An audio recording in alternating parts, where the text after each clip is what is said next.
As Jerry walked into the store, dressed in all black, in his V-neck and black Levi's, he couldn't help but notice three young people that were staring at him. Carvisha, DeQuana, and Mark. Jerry really didn't know them like that, but the only thing he knew is that they went to school together.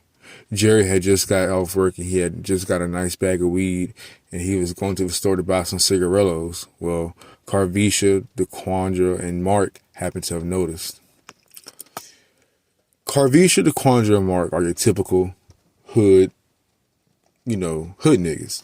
They enjoy doing criminal activities and going around harassing and tormenting people. Not to say people from the hood do this, but we all know those people that grew up in those areas that kind of embody the worst part of those areas.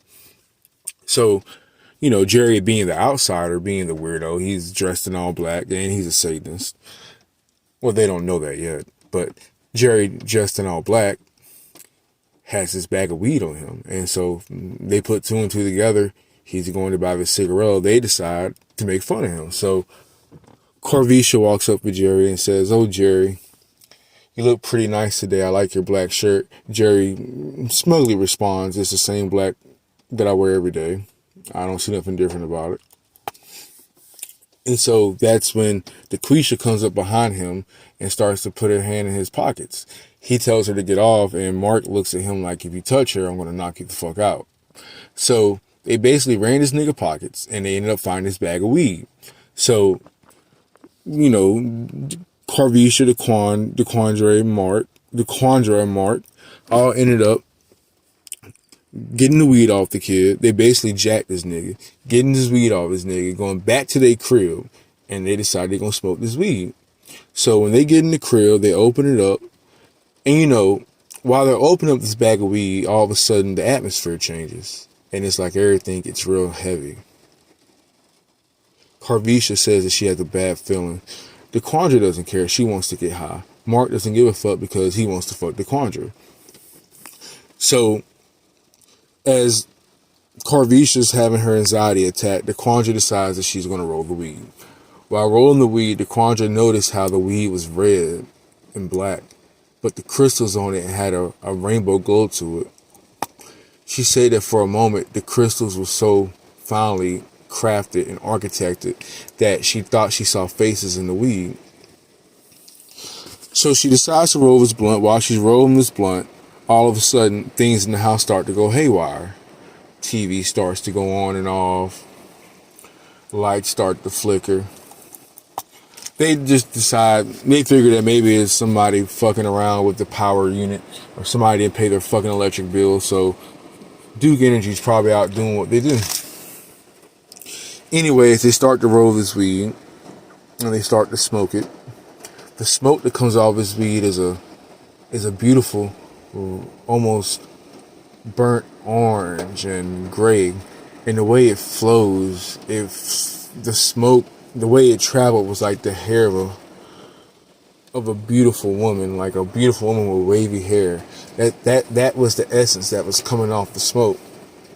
And so while Corvisha is still puffing on the blunt, she puffs first because she's having the anxiety attack. She notes that she felt kind of bad for taking the weed off the dude.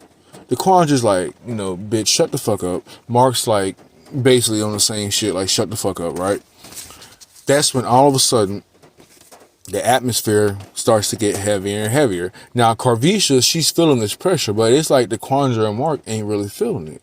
But all of a sudden, the sexual heat between them get real hot. The Quandra's looking at Mark, Mark's looking at the Quandra.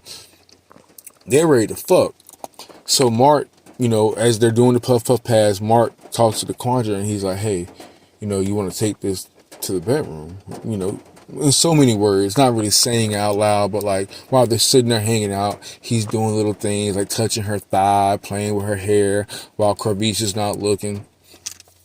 So eventually, Carvisha clunks out from the weed. DeQuandra and Mark are still up. So DeQuandra and Mark go in the back and they decide that they're going to do the do. Now, DeQuandra is acting weird. Like she's being more promiscuous than usual. And so First, she starts by ripping his shirt off and biting on his neck, working her way down to his torso. And in his mind, he's thinking to himself, he's about to get the best blowjob that's ever been. His life's about to be all kinds of good. That's when all of a sudden, as she begins to kiss, he closes his eyes and he's imagined the ecstasy of his cock just starving her mouth. And that's when all of a sudden, a warm liquid began to run down the side of his thigh. And he's thinking to himself, now I know for a fact I haven't came this fast. And as he puts his hand down on his leg to wipe it, he looks up and he sees red. And to his surprise, the Quandra hasn't even gotten the belt off yet. She begins to bite and chew on his stomach hairs, pulling them out with her teeth, and it's causing him to bleed. At first, Mark's like, look, you're getting kind of freaky. I don't know if I can handle this. That's when all of a sudden, he looks down into her eyes, and her eyes are like the same kind of burnt orange color of the weed, but it's like slowly mixed into her iris. But he knew for a fact that there was something wrong here, because people's eyes just don't go changing and shit. That's when all of a sudden he kind of like tries to pull her head away, and that's when it happens. The real shit, real time, real nigga activity.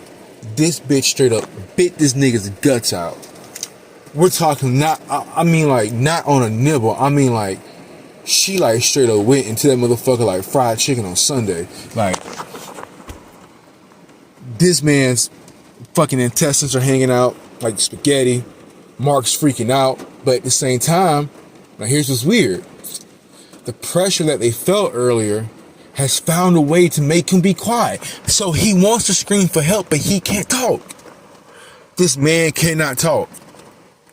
Only thing he can do is just lay there as she begins to devour his insides, and he watches as he is eating from the inside out.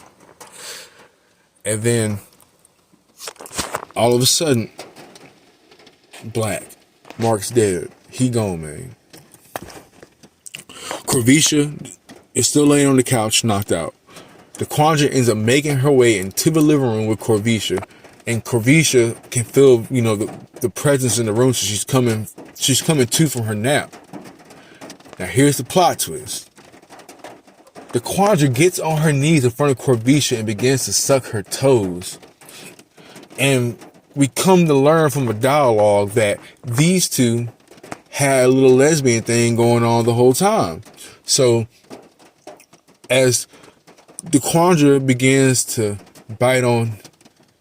nibble on Corvisha's toes, she begins to kiss her feet and work her way up to her thighs. And then when she gets between her thighs, that's when she starts to nibble on her panties. Now Corvisha, she's just coming out of this anxiety attack. She's high as hell. She's thinking to herself, I'm about to get some bomb head.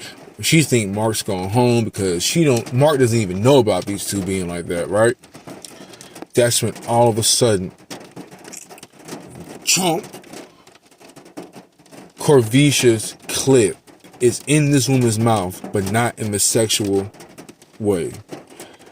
Corvisha, in a flash, kneels her head down, only to see blood and what appears to be, I don't know what to call it, like chunks of flesh just coming from between her legs.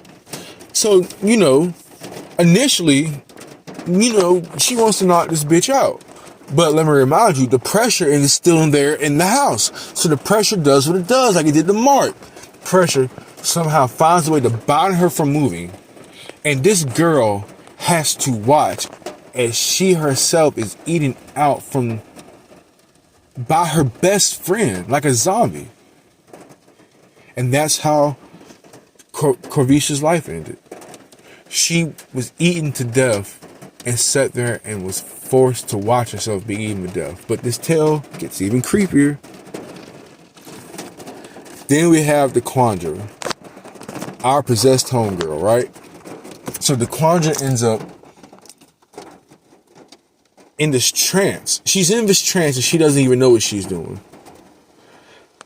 she begins to lick on her own hands and fingers in a sexual way, like she was sucking on a cock.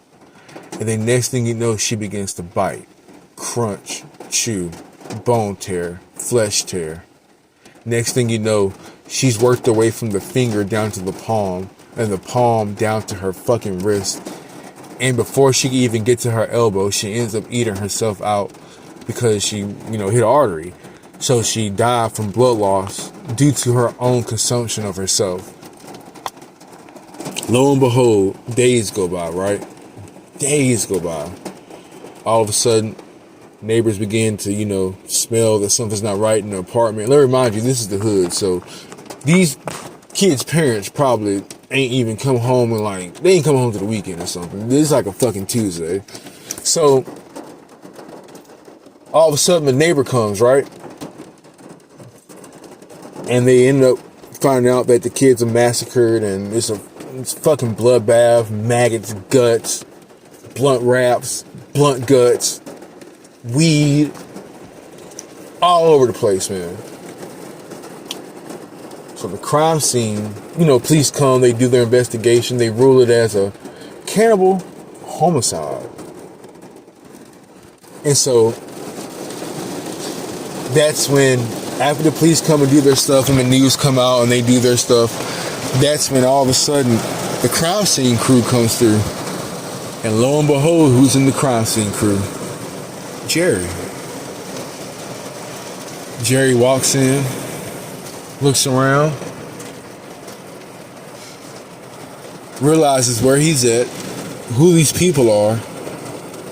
He goes over, doing the crime scene cleanup, finds his bag of weed through all the chaos, through all the guts. He finds his bag of weed, reclaims his bag of weed, then goes about his business. His boss comes up to him at the end of the shift. Jerry, you did a great job as usual. You really know how to pick them. And that's the end of the story. So folks, that was my first story. It's going to lead to a bigger story. It's part of a mystery. I hope you guys didn't enjoy it. I hope it kind of made you uncomfortable and nervous. If not, then let me know how I can make you even more uncomfortable. Once again, this is your boy Productions Dark. Hope you have a creepy and weird day. Stay weird.